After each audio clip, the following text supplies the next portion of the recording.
Hello students, how are you all? Today we will study about the topic variation in acceleration due to gravity, that is G. मतलब variation in this. Okay? इससे पहले वाली video में हमने पढ़ लिया था कि what is the value of G. So it is on the surface 9.8 metre per second square. ठीक है, तो हम बार बार दो तरह से पढ़ रहे थे ना फॉर्मूला, एक ऑन द सरफेस एंड एक अवे फ्रॉम द अर्थ. यही पढ़े थे ना दो फॉर्मूले. तो जब ऑन द सरफेस पे कैलकुलेट कर रहे हैं तब हमने देखा था 9.8 metre per second square. So now here we are talking about variation. ठीक है, ठीक है. तो before starting this topic just recall some points that we have studied earlier. तो वो हमने क्या क्या पढ़ लिया है पहले, वो हम समझते हैं पहले.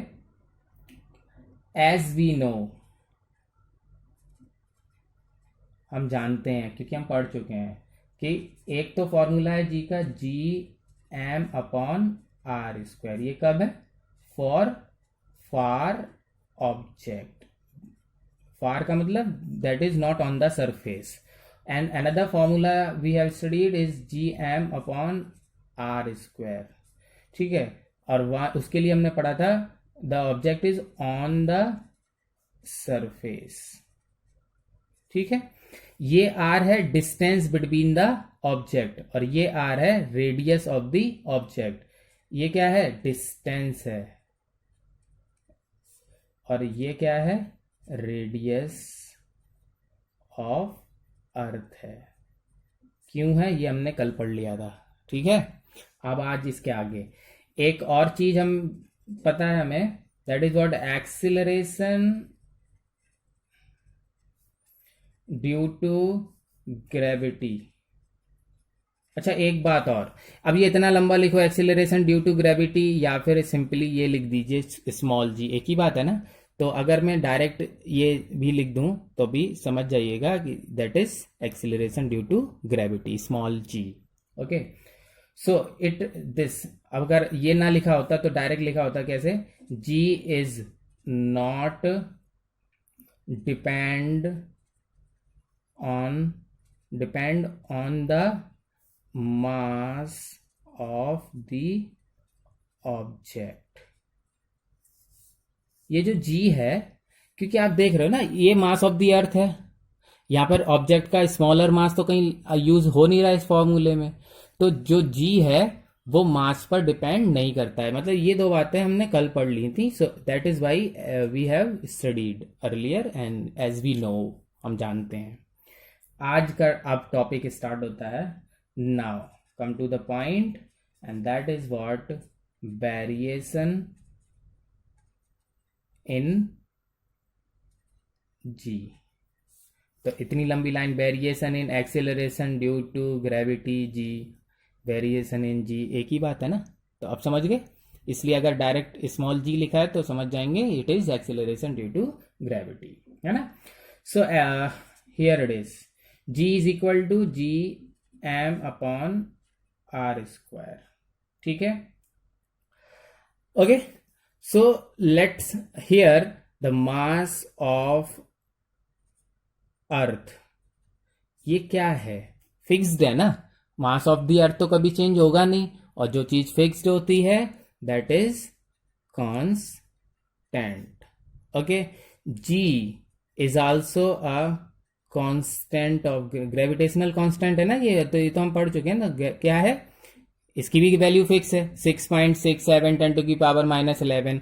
तो मास भी फिक्स है और जी भी फिक्स है. तो ये दोनों ही क्या है? कांस्टेंट है. इसलिए g is equal to constant upon R square. Clear. और जब कांस्टेंट हटाते हैं तो डायरेक्टली प्रोपोर्शनल लगाते हैं, और जब डायरेक्टली प्रोपोर्शनल हटाते हैं तो कांस्टेंट लगाते हैं. तो अब हम कांस्टेंट हटा रहे हैं तो क्या लग जाएगा? डायरेक्टली प्रोपोर्शनल, और वो हो जाएगा ये. ठीक है, समझ रहे हैं. इसका मतलब हुआ जी जो होती है एक्सीलरेशन ड्यू टू ग्रेविटी जो होता है, इट डिपेंड्स ऑन किसके ऊपर? On the radius of earth. ठीक है, ये क्या पढ़ा था हमने कि do not depend on the mass, mass के ऊपर डिपेंड नहीं करता है, तो किसके ऊपर डिपेंड करता है? रेडियस ऑफ द अर्थ के ऊपर डिपेंड करता है। मतलब जी जो है रेडियस ऑफ अर्थ चेंज होगी तो डिपेंड करता है। अब आपके मन में एक क्वेश्चन आया होगा, क्या सर अर्थ की रेडियस चेंज होती है? अगर चेंज होती है तभी तो हम वेरिएशन पढ़ेंगे, अगर चेंज नहीं होती है तो फिर वेरिएशन का टॉपिक कहाँ से आ गया? आई बात समझ? ये क्वेश्चन आ रहा है? नहीं आ रहा है तो आना चाहिए, क्योंकि अर्थ एक जैसे लेट सपोज कि कोई स्फेयर है जिसकी रेडियस यहाँ पर भी आर होगी, इधर नापोगे भी तो आर होगी, इधर कैलकुलेट करोगे तो आर होगी, कहीं पर भी होगी तो सेम है ना। इन सर्कुलर ऑब्जेक्ट रेडियस जो होती है वो फिक्स्ड होती है, radius is same everywhere. Earth sphere नहीं है, that is the question. Earth is a geoid, आपको मैं अभी बताऊंगा। Earth is flat at the poles, यहां पर भी फ्लैट है, पोल्स पर north pole and here it is south pole. ठीक है, it is flat at the poles and curves in the equator. ये लाइन क्या हुई? इक्वेटर। ठीक है, तो it is flat eight poles, flat. And यहां कैसी है? बल्ज का मतलब होता है उभरी हुई, गोल, घुमावदार, समझ गए? तो इक्वेटर पर बल्ज है और नॉर्थ और साउथ पोल पर फ्लैट। इसका मतलब ये हुआ कि ये जो अर्थ है ऐसे, तो अर्थ का जो रेडियस है वो दोनों अलग अलग होगा। ये जो रेडियस है ज़्यादा होगी आर इक्वेटर, और ये क्या है? आर पोल। ठीक है, यहाँ से यहाँ तक कम है, यहाँ से यहाँ तक ज़्यादा है, समझ गए? तो रेडियस डिफर है ना। इसीलिए this acceleration due two is also differ, क्योंकि अभी हमने पढ़ लिया है इसके ऊपर डिपेंड करता है ना। अब आर चेंज होगी तो जी चेंज होगा। ठीक है, आर बढ़ेगा जी कम होगा, आर घटेगा जी ज्यादा होगा। इसका मतलब हुआ यहां रेडियस कम है, ग्रेविटी ज्यादा होगी। ये रेडियस ज्यादा है, एक्सीलरेशन ड्यू टू ग्रेविटी कम होगी। समझ गए? समझ रहे हैं आप बात को? ठीक है, तो क्या लिख रहा हूं मैं, देखिए बहुत ध्यान से। G is equal to G M and radius of earth at poles. तो पोल्स पर कैसी है? स्मॉलर। तो radius of radius at pole, RP का मतलब हुआ radius at pole is minimum, है मिनिमम, इसीलिए G is maximum at poles. फिर से फॉर्मूला लिखेंगे, G M upon R E का स्क्वायर।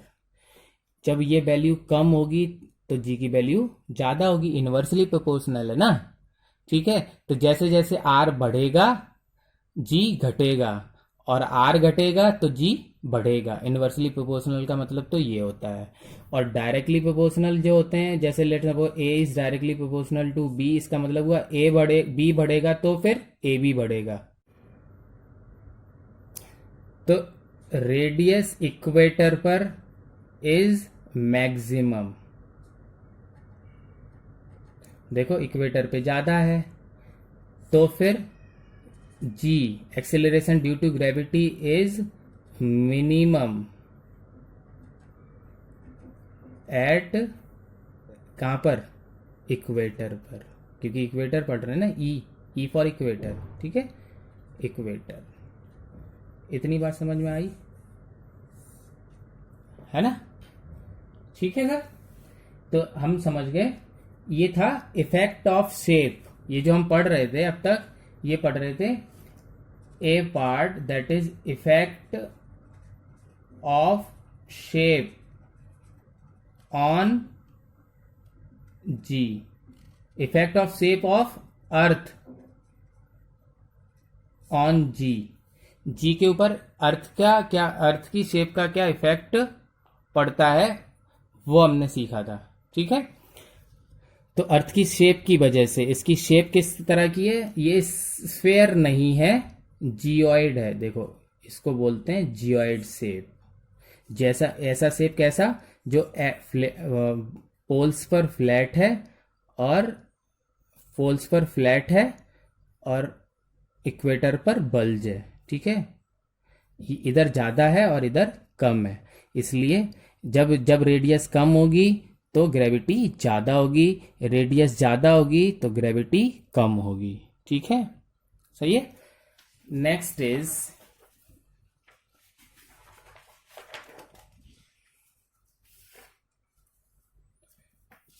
B part. पहले हमने पढ़ लिया शेप ऑफ अर्थ का इफेक्ट, अब हम पढ़ रहे हैं effect of altitude.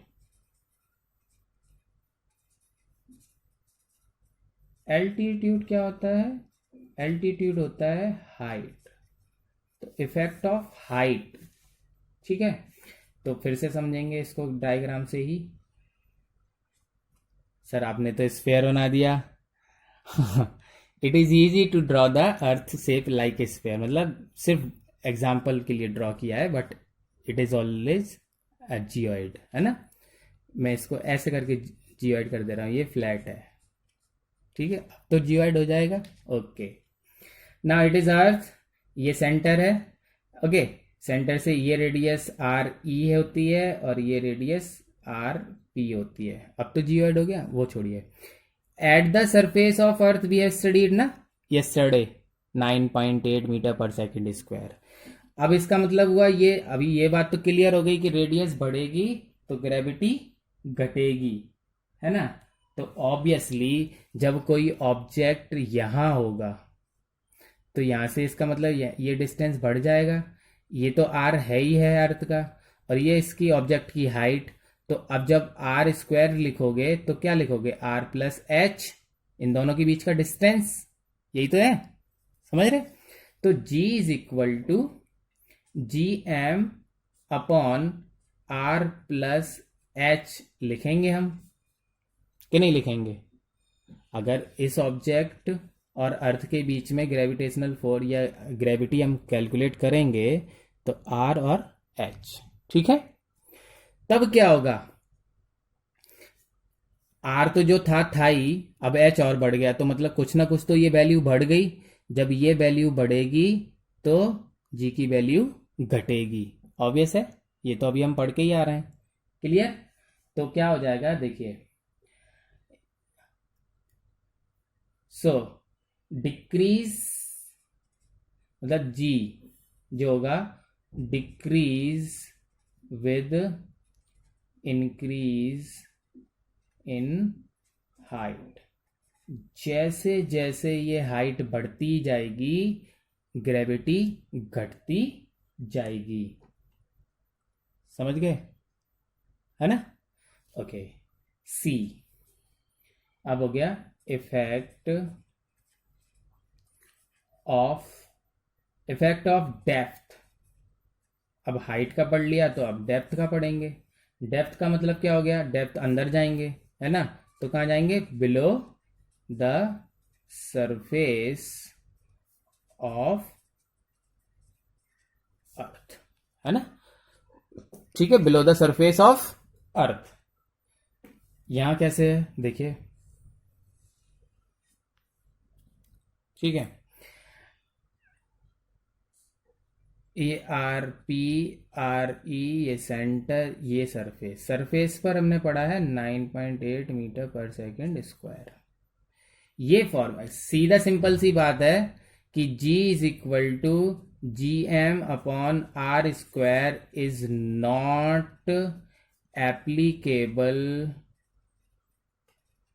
Inside the earth surface. Clear, बात ही खत्म हो गई। मतलब ये जी की फॉर्मूला इस अर्थ के अंदर, ये formula inside the earth surface applicable नहीं है। क्यों नहीं है? उसके लिए आप ऐसे समझिए कि जैसे जैसे हम अर्थ के अंदर जाएंगे, as we go deep inside the earth surface, हम अंदर जाएंगे जैसे किसी माइन के अंदर, कोल माइन के अंदर, या कोई डीप प्लेस है अर्थ की सरफेस के अंदर, वहां जाएंगे तो वेलोसिटी जो एक्सीलरेशन ड्यू टू ग्रेविटी है जी, है ना, G will decrease as we go deep into the, है ना, या अंडर द अर्थ सरफेस। ठीक है, तो जैसे अभी हमने ये फाइनली पढ़ा था कि G will decrease as we height increase, ऐसे ही है G will decrease as we go deep inside the earth surface. अभी हमारे क्लास के हिसाब से इतना ही समझना काफी है कि हम अर्थ के अंदर जाएंगे तो धीरे धीरे ग्रेविटी घटती जाएगी, and at the centre of earth it is 0, eight the surface it is 9.8। हम अंदर जाएंगे तो 9.7 होगी, फिर 9 होगी, फिर 8 होगी, फिर 7 होगी, फिर 6 होगी, घटते घटते घटते घटते सेंटर पे जाकर क्या हो जाएगी? 0। समझ गए? ये है बात। तो फाइनली इट इज लाइक, अगर हम इसको बिल्कुल सिंपल से शब्दों में सीखना चाहें तो ये ऐसे समझ सकते हैं कि ये लेट सपोज ये क्या है? अर्थ का सरफेस। ठीक है, चलो अर्थ का सरफेस में मान लेता हूँ ये अर्थ का सरफेस है। ठीक है, मैं लिख रहा हूँ सरफेस ऑफ अर्थ, और अर्थ कैसे? ऐसे। ठीक है, ये अर्थ है। ठीक, तो ये अर्थ का सरफेस है, और यहां पर है G इज इक्वल टू 9.8। आप इससे कितने ऊपर जाएंगे? 200 किलोमीटर। लेट सपोज ये जो प्लेस है 200 किलोमीटर ऊपर आ गए हम, तो balance acceleration due to gravity बढ़ेगा घटेगा? घट जाएगा, क्योंकि अभी हम पढ़ के आ रहे हैं as the height increase velocity, मतलब acceleration due to gravity decrease. तो जी घट जाएगा, जी हो जाएगा G is equal to 9.23 metre per second square. और ऊपर जाएंगे 100, अभी 200 किलोमीटर आए थे, अब 1000 किलोमीटर, 1000 किलोमीटर पर हो जाएगा G is equal to 7.34 metre per second square. और ऊपर जाइए 5000 मीटर पर आ जाएंगे, जब 5000 किलोमीटर, तब G हो जाएगा आपका 3.08 मीटर पर सेकेंड स्क्वायर। घटता जा रहा है ना, जैसे जैसे हाइट बढ़ेगी ग्रेविटी घटती जाएगी।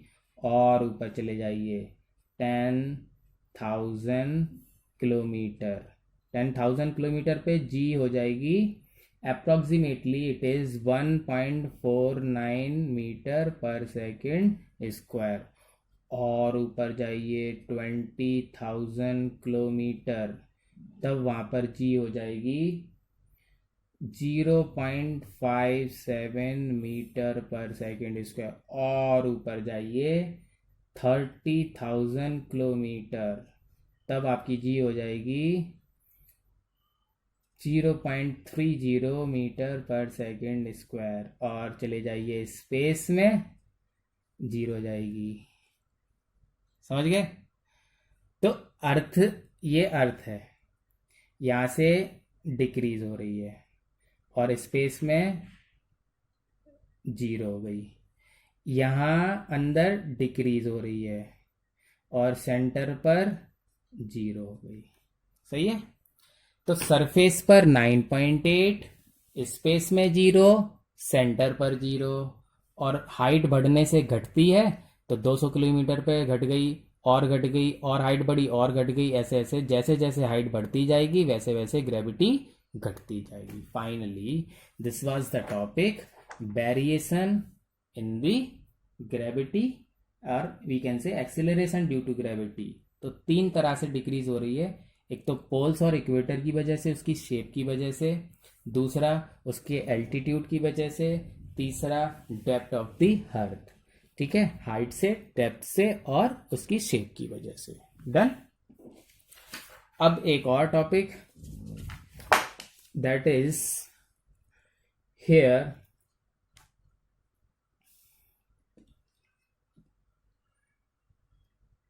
The topic is equations.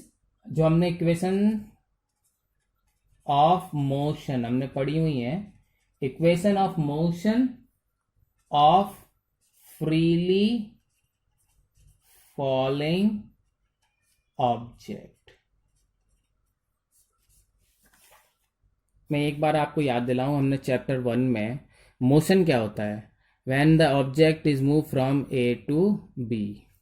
यहाँ से चलना स्टार्ट करता है तो u होता है 0 और b कुछ हो जाता है. ठीक है, और एक टाइम लगता है t पहुँचने में, और यहाँ से यहाँ तक का डिस्टेंस s कवर्ड करता है. मतलब इस तरह से हमने ये सब होता है. तो हमने पढ़ा था b is equal to u plus a t, है ना, कैलकुलेट करने के लिए. फिर हमने पढ़ा था s is equal to u t plus half, ये t है, हाफ ए टी स्क्वायर. और तीसरा पढ़ा था b square is equal to u square plus 2as. अब यही चीज़ अगर मैं ऐसे कर दूंगा तो फिर क्या हो जाएगा, ये हाइट हो जाएगी. हाइट से कोई ऑब्जेक्ट गिर रहा है नीचे, या फिर हम ऊपर उसको फेंक रहे हैं. ठीक है, तब ये वर्टिकल हो जाएगा. अभी ये हॉरिजॉन्टल है, अब वर्टिकल हो जाएगा. क्या, object is falling from height, या फिर the object is moving upward. ठीक है, तो हमने अगर ऑब्जेक्ट को ऊपर फेंका तो एक टाइम ऐसा आएगा कि वो वहां पर जाकर रुक जाएगा. ऑब्वियस बात है, आप बॉल को कितनी भी तेजी से फेंकिए, एक बार तो आके जाके रुकेगी और फिर वहां से वो वापस नीचे आएगी. When it reaches its maximum height, जब वो अपनी मैक्सिमम हाइट पर पहुंच जाती है, उस टाइम पर उसका b जो होता है वो 0 होता है और u आल्सो 0. ठीक है, बात समझ में आई. एक बात, and the object is fall, जब object is falling from height it's move with the acceleration. कोई ना कोई एक्सेलरेशन तो आ रहा है. वो तो अभी हम थोड़े दिन पहले ही पढ़ा है, 2 दिन पहले, कि it moves due to the acceleration. और वो एक्सेलरेशन किसकी वजह से, ग्रेविटी की वजह से, जिसको हम g बोल देते हैं, है ना. इसी ग्रेविटी की वजह से ही तो है ये एक्सेलरेशन. क्यों मूव कर रहा है ये ऑब्जेक्ट. ठीक है, तो फ्री फॉल में हमने पढ़ा था कि if the object is falling under the gravitational force, मतलब only under the influence of gravity, then the object is called free fall. ठीक है, तो इसका मतलब हुआ कि जो a है, a इज चेंज टू 0, और जो s है, डिस्टेंस कवर्ड, यहाँ पर तो हाइट कवर हो रही है ना, हाइट से ही आ रहा है, तो s is change to h. समझ गए. तो अगर यही दो वैल्यू हम इन वैल्यूज में चेंज कर देंगे, like that, b is equal to u plus g t हो गया, s is equal to u t plus half g t square. तो s नहीं है, s अब नाउ चेंज टू h. तो फिर तीसरी इक्वेशन हो जाएगी b square is equal to u square plus 2gh. Clear. So these are the equations are called the equation of motion. तो है ये for a freely falling object. ठीक है, तो simply by changing a to g और s to h, वो तो हम समझ गए. a यहां पर तो वैसे भी g है ना, क्योंकि g की वजह से ये आ रहा है. तो acceleration is due to gravity, acceleration due to gravity, that means g. Okay, तो a तो हो गया g और एस तो अब नहीं है, यहाँ पर हाइट है, तो s is equal to height, एक ही बात है। डन। तो when we change the value, that is ये वैल्यू चेंज हो जाएंगी। तो ये तीन इक्वेशन बस इस तरह से डिफर हो जाएंगी। It is called the equation of freely falling object. अब हमें रिमेंबर रखनी है, रिमेंबर, पॉइंट टू रिमेंबर, कहते हैं ना point to be noted, so point to be remember. पहला पॉइंट कि when the object is falling from height its velocity goes on increasing, मतलब जब ऑब्जेक्ट ऊपर से नीचे गिरता है उसका उस टाइम पर वेलोसिटी कंटिन्यूअसली बढ़ रही होती है। That means what, acceleration is positive, मतलब व्हेन ऑब्जेक्ट्स फॉल्स, है ना, फ्रॉम हाइट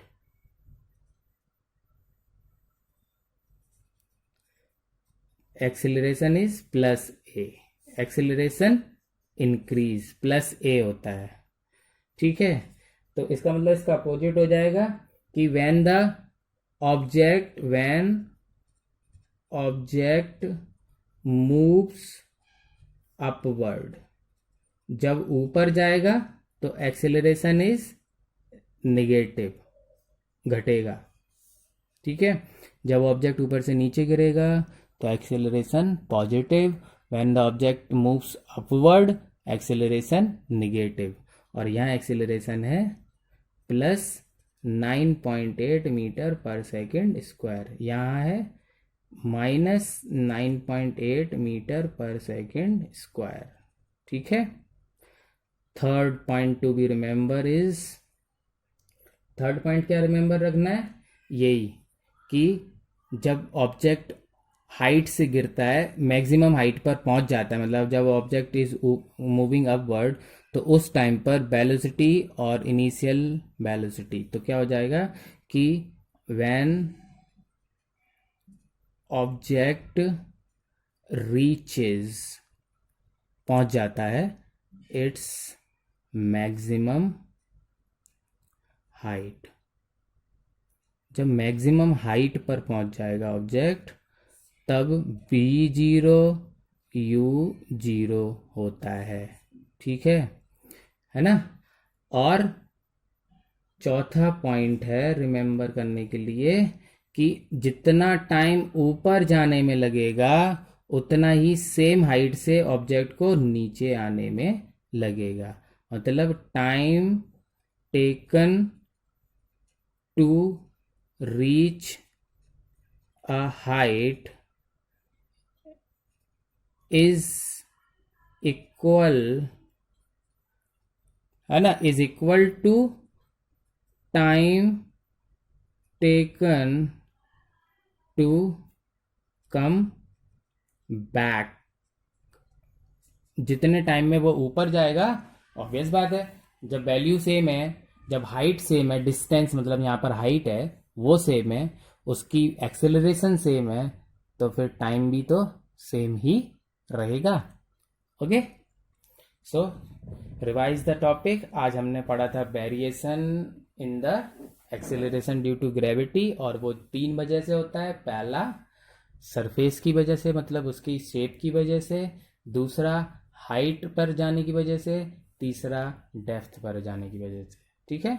और ये equation for freely falling object, तो हमने बस इसको समझ लिया था कि जब ऑब्जेक्ट ऐसे मूव करता है तो ये इक्वेशन होती है, मतलब when the object moves on the road, जब ऑब्जेक्ट ऊपर से नीचे गिरता है या नीचे से ऊपर जाता है तो वहाँ पर ए चेंज हो जाता है जी में और एस चेंज हो जाता है एच में, ये वैल्यू चेंज हो जाती हैं। चार बातें याद रखनी है कि जब ऑब्जेक्ट ऊपर से नीचे गिर रहा होगा उस टाइम पर एक्सेलरेशन पॉजिटिव है, जब ऑब्जेक्ट नीचे से ऊपर जा रहा होगा उस टाइम पर एक्सेलरेशन नेगेटिव है, ठीक है। तीसरी बात, when the object reaches is maximum height, उस टाइम पर v और u दोनों जीरो होते हैं, क्योंकि उस टाइम पर ना ऑब्जेक्ट की वेलोसिटी फाइनल होती है ना इनिशियल, दोनों जीरो होते हैं, ठीक है। और चौथा पॉइंट, जब ऑब्जेक्ट किसी हाइट से नीचे आए या नीचे से ऊपर जाए, सेम हाइट होगा तो सेम टाइम कवर करेगा। ठीक है, थैंक यू।